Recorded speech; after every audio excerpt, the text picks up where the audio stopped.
more than 100 unique styles of beer, each with their own set of ingredients, process, guidelines, history, and experience.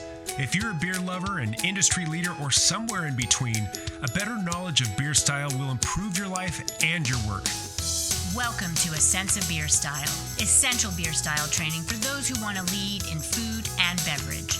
I'm Julia Herz. And I'm Jeremy Storton. We're advanced Cicerones, beer judges, home brewers, and we're excited to guide you through the vast and wonderful world of beer styles. Well, hi, Julia. Welcome back, everyone, to the Sense of Beer Style podcast. Today is the day we talk about, I'm going to see if you can guess which style this is. This is the beer from my experience. I don't want to sound pejorative, but from my experience, this is the beer that consumers love and the professionals loathe. Can you tell which, or not loathe, but are just tired of? Everyone I talk to who works in the business, like, oh, another. If you haven't guessed by now, we're going to discuss the Hazy IPA or the Juicy IPA or the New England IPA. Do you have the same experience, Julia, with that? I think it's not across the board, but you're definitely addressing a bit of an elephant in the room. And yet, boy, do they sell. Boy, do people drink the heck out of these hazy IPAs. Yeah. And this is honestly, I don't loathe this style. It's not an everyday style for me, but it's one of those things where what a great way to bring people into the craft beer fold. What a great way to soften the aggressiveness that some IPAs can have for people who are just starting to drink craft beer for the first time. And later on, I think my favorite part, I wish I could just skip to the end of this. We're going to talk about pairings, and that's where I really, really do love the style because it adds so much versatility. But we'll talk about that in just a minute. Right out of the gate, Julia, let's talk about the ingredients that go into a hazy IPA that makes it so hazy and juicy and wonderful. Absolutely. And we don't want you to have to take a chemistry lesson just to listen to this show. So we're going to keep it higher level, but any one of the concepts that we bring up, we'll higher level explain it, although we could and should also have a prepisode, right? Jeremy and I, Sense of Beer Style, you're listening to a Stylecast. This one is Hazy IPA within the Beer Judge Certification Program Guidelines 2021, mind you, of the IPAs, right? It's one of the subcategories. But we do prepisodes for deeper topics. So just keep that in mind. When you get to characteristic ingredients and reading the style guidelines, you're going to have the grain bill or the malted converted barley be mostly like an American IPA, right? Mostly pale malt. And that is the main base malt that will give you your fermentable characteristics and malt flavor. But also in these to make them hazy, right? And this is a style that really started in Vermont. Some would argue not, but yes, kind of that juicy or hazy New England style IPA started Vermont and adding flaked grains to certain things like flaked oatmeal, maybe even bread flour and the like to make it more hazy, a little bit more girth is part of the ingredients and denotes a lot of this style. So you don't have as much maybe caramel malts or other types of malts that are added to that base pale malt for the hazy IPA like you would in an American IPA. Then you've also got American and New World hops. So you've got hops of the tropics or the forest that were normally from the U.S., which is great because those hops bring great fruity characteristics or kind of forest spruce, pine, juniper types of notes. And then your yeast is going to need to be an American ale yeast. That is classically what is expected and used. You have water additions for most any style beer that you would make. In case of hazy IPA, the style guidelines point out chloride-rich water. Jeremy and I can talk about that a little bit later in this Stylecast about why that's significant. But it's a deliberate addition where you want chloride-rich, high in chlorides types of water. And then this is a style that's very centric on dry hopping. So dry hopping is adding the hops so you get in essence even more of aroma compounds as opposed to bitterness. This is really important. This style of IPA is less bitter than an American IPA. The hazies are much more centric on the flavor and aroma of the hops than focused on the bitterness from the hops, and that's a big difference. So there's a lot of brewing process that would come along with describing this beer. And then biotransformation comes up in the style guidelines. Biotransformation of hop oils during fermentation adds to the depth and fruit complexity. Now, technically, biotransformation really has to do with yeast and eliciting certain characteristics from yeast that would then have us think that hops brought those characters to the table. So it's a little bit of a weird way that the style guidelines word that, but that's the high level profile of water, base malts, and hopping for a hazy IPA. Yeah, and I'll talk more about those chlorides when we get to flavor, but I just want to add a couple things. I Yes. find this particularly interesting because, we mentioned dry hopping or post-boil hopping, and that's where you get that aroma and that flavor of the hops. But that, I mean, that in itself could be a prep episode. But just to tap my foot on a couple different bases here, you can put hops into the secondary fermentation to get that flavor and aroma. You can put them in a hop back, which is basically a big strainer or a colander, like you're putting pasta in the colander and running water through it. You put hops in a hop back strainer and run the wort through it to get some of that flavor. And then another technique that I know a lot of brewers use to make a hazy IPA is called hop bursting, and they'll put almost all or most of the hops in at the very end, even in the whirlpool. We're like done with the boil kettle. We're starting to clarify. We're starting to let it cool down a little bit. Goes in the whirlpool, and they put most of the hops in there just to get that aroma and flavor. There's a lot of different ways that we can accomplish this, but just understand that, like Julia said, this is all about the flavor and the aroma and the hops, and taking a distinct step back from the bitterness, even though it's an IPA. That's just one thing I thought would be worth pulling out. But let's talk about the appearance. Now, sadly, I poured my beer. For those of you who are watching, you can see there's not much head left. And those of you who are listening, there's not much head left. But I poured this probably 2 minutes ago as Julia was getting started, and it lasted a bit. But when we're talking about the appearance of this, granted, this is a kind of a challenging style to put in the BJCP guidelines because there's such a wide range of what this beer could be. And at some point, someone has to just put their finger down in the middle and say, okay, this is going to be the middle, and then we will adjust from there. And I think this is the perfect example of that as far as the styles go. That being said, the appearance, we're calling this light straw up to a light amber, which is quite a range if you think about it. A very pale straw to kind of just starting to turn dark.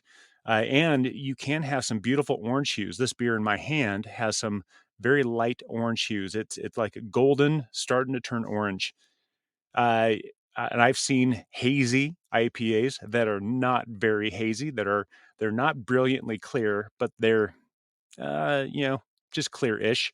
So it can be clear, and it can be quite hazy. I've seen them be quite murky, and you can't see through them at all. Just give them give them a little mercy when it comes to the how much solute is in there. Just because even though it's not very hazy, it still kind of falls into this category because of the flavors and aromas. So if it's not cloudy, that's totally fine.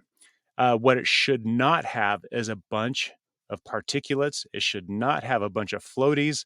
That is never okay. And that's just either an aged beer or sorry, it's going to be a lazy brewer in that regard too. The foam on this, even though I can't really show this in my glass, these beers tend to have just this huge, moussey cappuccino meringue like foam that is just kind of awe-inspiring. It's like the type of foam that you want to take pictures of and post on Instagram. That's the type of foam that I would expect on the majority of the hazy IPAs out there, and it should last for quite a while. So that's just kind of like your average expectation of what the appearance ought to be. Let's talk about the aroma. That's even way more interesting. Yeah, and aroma on my not very hazy at all Yeah. example is inviting, really, really inviting. And if you're into hops, these are the styles to really go after. So I hope you're drinking one. If not, get any beer or specifically a hazy IPA, or listen to this episode again and have a 6-pack next to you. So aroma is intense in the hop flavor. That's what it's about. Hop brings aroma and flavor and bitterness to beer and multiple other things too, tannins, preservative value, and the like. But definitely it's centric to the hops first. You don't, it's not supposed to be more punch you in the face with the malt. The malt is a supporting kind of background. The style guidelines say, clean, neutral, grainy, light bready malt in the background. And the hops are those American hop classic aromas, stone fruit, tropical fruit, etc. I mentioned the forest earlier. Yeah. It's also to the aromas about what it's not, at least according to the style guidelines. You're really not looking for caramel like you might get in some other IPAs. You're not looking for a lot of ale yeast fermentation byproducts, say of esters or phenols. You're just not. They can be there, but they shouldn't be the star, and they should complement what the hop aroma is about. And you're not looking for any off flavors from that yeast. You definitely don't want to get any sense of diacetyl, which is kind of butterscotchy types of aroma. And medium or lower alcohol ethanol would be appropriate for the aroma. And so Yeah. that leads us to taste. Yeah. And so when it comes to this, these beers, they're really fascinating from a flavor. And in just a minute, Julia, we'll talk about mouthfeel. These are very interesting beers when it comes to a study of flavor and mouthfeel. Uh, these are the IPAs that very rarely are they going to be just light and clean on the palate. And I don't want to dip into mouthfeel too much, but there is a sense of having a low to medium malt backbone, a very sturdy, pronounced malty backbone in these beers. But the emphasis is on the flavor and the aroma, not the bitterness, but the flavor and aroma of the hops. And again, it could be that New World hops of tropical flavors. It could be American hops of citrus and a little bit of pine and grass and other hops from South Africa that give you a sense of like white wine grape type of feel. That's all wonderful, and that can come through. But again, it's more about the flavor and the aroma. And when it comes to that flavor and aroma, it's high to very high. This is the incredible singer on stage. The band is named after the singer, and all the musicians behind him or her are replaceable. It's all about the singer. It's all about the hops. But that malt, like I just mentioned, that is solid. You've got a solid band behind that eponymous singer. The bitterness, you can have a little bit of bitterness. We need to have a little bit of balance in this. So we're talking low. It can even be up to medium high, which I've never had a hazy IPA that's medium high in bitterness. But the BJCP is going to call it that way. So keep that in mind. These beers should never be sharp. They should never be harsh. They should never be acidic. They should never be anything than what we're describing. And I've never had at least a good version that isn't just smooth and easy drinking. You will get a lot of fruity esters. They don't have to be there, but in my experience, they're usually there. And a little bit of alcohol pop is certainly going to be there at times. One thing I want to make sure we are very clear on is we're talking about the hazy IPA base style. If there's fruit in it, if there's vanilla, if there's lactose turning it into a milkshake IPA, that is a different style. That would be a fruited beer style. We're talking about just the base, no fruit, no frills, just straight up hazy IPA. That's a flavor as I want to call it. Oh, I'm sorry, Julia. One more thing. No sorries in beer, Jeremy. Keep going. You earlier you talked about the chlorides. You talked about the water profile. That's particularly interesting. And what chlorides do to beer is it emphasizes the malt and de-emphasizes the hop bitterness. It gives it a rounder feel, and which you'll talk about in mouthfeel, but it gives it just like a subtle little sweetness. So these beers shouldn't be sweetened but there's an impression of them being a little bit on the sweeter side, partly because of that fruitiness in the esters, partly because of those chlorides. And I find that particularly interesting. But that's my take on flavor. Great. And on to mouthfeel, which is part of flavor. Aroma, basic Yeah. taste, and mouthfeel are the three components of flavor. And so mouthfeel, medium to full body, especially because of those additions of, say, flaked oatmeal, right? The bread flour, whatever you're going to add as a brewer to give it some of that girth, that mouthfeel. That is part of the hazy aspect too. So it's going to be medium to medium full bodied, even though it's not per se always going to have higher alcohol for most beer styles or even the IPA kind of spectrum. Medium carbonation. Carbonation is key. I think it helps dry things out. So you want at least medium carbonation, and it should be smooth, almost silky, right? Going down the gullet as you sip it.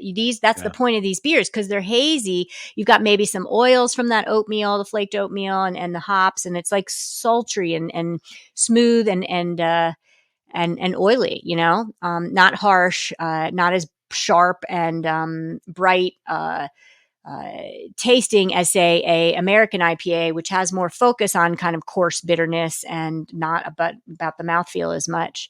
A little bit of alcohol warming in the mouthfeel, and so you're looking for some, something that you remember not just in the basic taste, sweet, salty, sour, bitter, umami, and aroma, but also that third tier of flavor is mouthfeel. And this is one of the beer styles that really it's got three legs to a three-legged table kind of thing. Yeah, I love that. So let's talk about a style comparison. And granted, there are other beer styles that can be somewhat hazy. A German Weiss beer, for example, are typically hazy, but that is a total apples to oranges comparison. It's not even the same. It's not even the same category. Really the only thing that we can compare this hazy IPA, juicy IPA, New England IPA to is a regular American IPA. And the big difference is this is going to have a little bit fuller a mouthfeel, a little bit softer bitterness. The bitterness can be there, the IBUs can be there, but the perception of bitterness is going to be much softer, a little bit more delicate when speaking specifically to bitterness. And the focus is going to be more on late hopping or post-boil hopping additions to get that aroma and flavor, and less on the beginning of the boil additions to get that bitterness and balance. That's where it's just on two ends of the continuum completely on this one. And of course, then the appearance of this, it can be fairly clear, even though it's hazy, quote unquote hazy IPA, and it can be just not supposed to be. But I've seen some that are just downright murky. You couldn't see, a centimeter if you were swimming in it. It's just really tight. But really, we need to compare this to an American IPA, and that's how they differ. They're the same beer on two sides of their respective continuum, but styles. How about commercial examples? Commercial examples is fun because most breweries these days definitely do have one. So it's really fun to compare. And a lot of breweries take this style over the top and, frankly, in my view, don't have the nuance that is required. And others make them where you're like, wow, I could drink 5 of those. So it really is fun to go calibrate with commercial examples. That's why the style guidelines reference them and that Jeremy and I like to share them. And I would say that you've got, I was handed a Pint House electric jellyfish once at a conference when I was in Texas, and I was just blown away. Treehouse Julius comes to mind. Definitely a kind of cult or whale style brewery where if you get your hands on their beers, you're very excited because they have very limited production. Trillium Congress Street, another small brewery from the East Coast area. And then my neck of the woods, because y'all, if you listen to the show, I'm from Colorado. WeldWorks Juicy Bits was kind of one of the more modern examples that I just really gravitated towards. And now there's all these variants of Juicy Bits that are just taken to a different place, but WeldWorks strictly Juicy Bits, definitely don't skip that. Belching Beaver, Hazer's Gonna Haze. That's a really fun name. And Belching Beaver out of California. They just recently are bagging some medals at Great American Beer Festival for some of their beers. That's another one to consider and keep in the mix.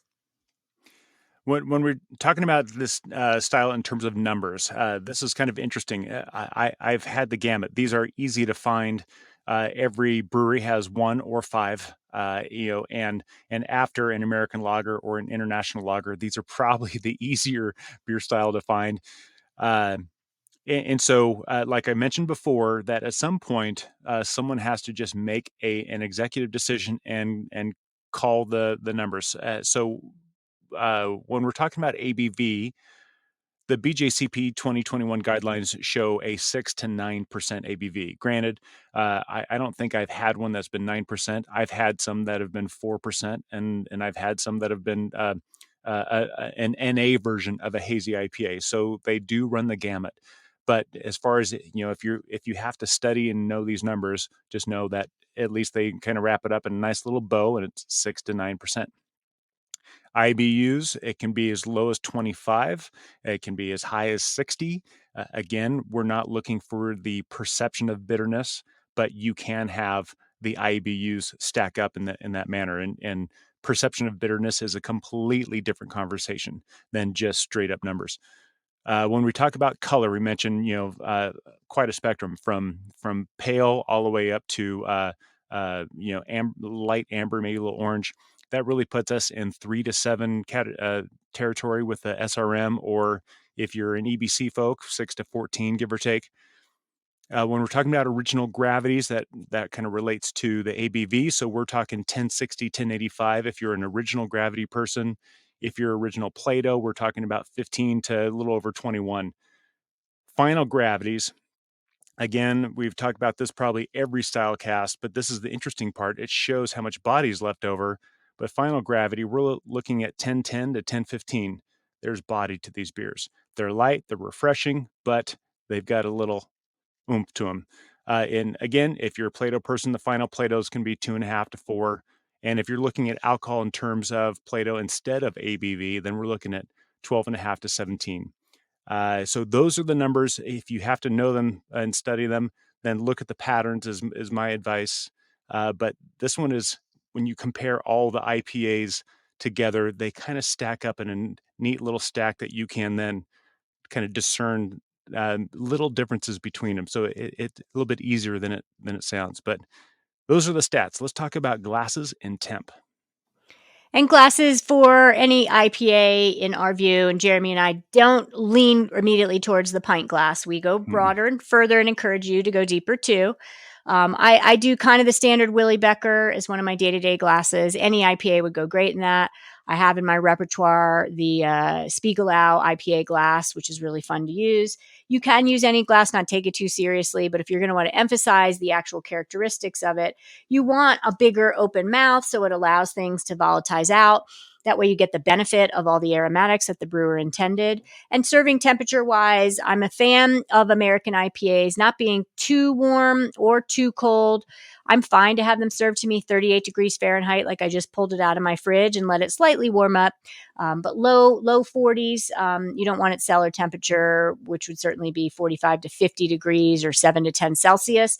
We want these colder, but that doesn't mean cold. So that's the story there for glassware and temperature. Yeah. When it comes to pairing, this is where, for me, this gets really, really fun. Because these beers do have they can have a little bit of a chemisthetic bite to them. They can have like a little menthol. I've had a little menthol bite to them, which makes it really interesting. There's a lot of fruit, a lot of tropical fruit. That just takes me to a warm day, and I want to pair them with something like, like shrimp tacos, for example. But you get this shrimp that is briny and sweet meat, but then you sear it so it has a little bit of sear on it to just add that flavor profile. Then you have a beer that just kind of brings the fruit on top of it and just makes something good into something great. I've had this with a chicken salad on a summer day, and that just does kind of the same thing. So there's a lot you can do with this. But my favorite thing to do with this beer is to use them in beer cocktails. They make incredible beer mimosas. I love Mai Tais, but they're often a little too sweet for me. So I will pour good 4 to 6 ounces of hazy IPA into my Mai Tai, and now my Mai Tai is amazing. Same thing with a gin and tonic. Sometimes that quinine is just too bitter for me, so I reduce the quinine or the Yeah, the quinine, and I'll use a little bit of a hazy IPA in my gin and tonic, and that is an amazing, amazing drink. So go forth and drink those. What are your favorites, Julia? I love it, and I would go forth on that train of mixer into the cocktails, into a Yeah. margarita. I Oh, commonly yeah. put lager into my margarita, like a third of a can, just to kind of give it some spritz and low malt notes. But I love the idea of kind of, a lot of hazy IPAs taste like orange juice in a glass. So I love the idea of sneaking some into my margaritas. And so that's something to keep in mind. On the food side, I kind of want this, I don't know why, today of all days too, with breakfast. So like scrambled eggs with cheddar and Mhm. toast with orange marmalade, because I think there'd be so many synergies with kind of maybe the bread flour and oatmeal into that toast. And then the orange marmalade would find its way to the kind of tropical notes from the hops. And then, scrambled eggs are very neutral, but yet they have this buttery, rich taste. And the cheddar cheese just kind of is making my mouth watering. So, anyway, I can justify that suggestion and ask me tomorrow, and it might be a different pairing, but I think today's pairing it sounds just fine to me. Yeah. Anyway, those hazy IPA, everyone knows them, everyone loves them. They're easy to find, but let's just take a closer look at what they are, how they came to be, and more importantly, what to do with them. And they really are a beautiful beer. Yeah. Happy sampling and Yeah. enjoyment. Cheers. Cheers. Thank you for listening to A Sense of Beer Style, the essential beer style training for those who want to lead in food and beverage. With advanced Cicerones, me, Julia, And me, Jeremy. tune into the next episode as we continue exploring the world of beer styles and what to make of them. We encourage you to listen to the prepisodes to build your foundation and better understand beer styles. And before the next episode, I'd like to ask you to review the show and let us know what you'd like featured in upcoming episodes. Until next time, here's to you and your sense of beer style. Thank you for listening. Cheers.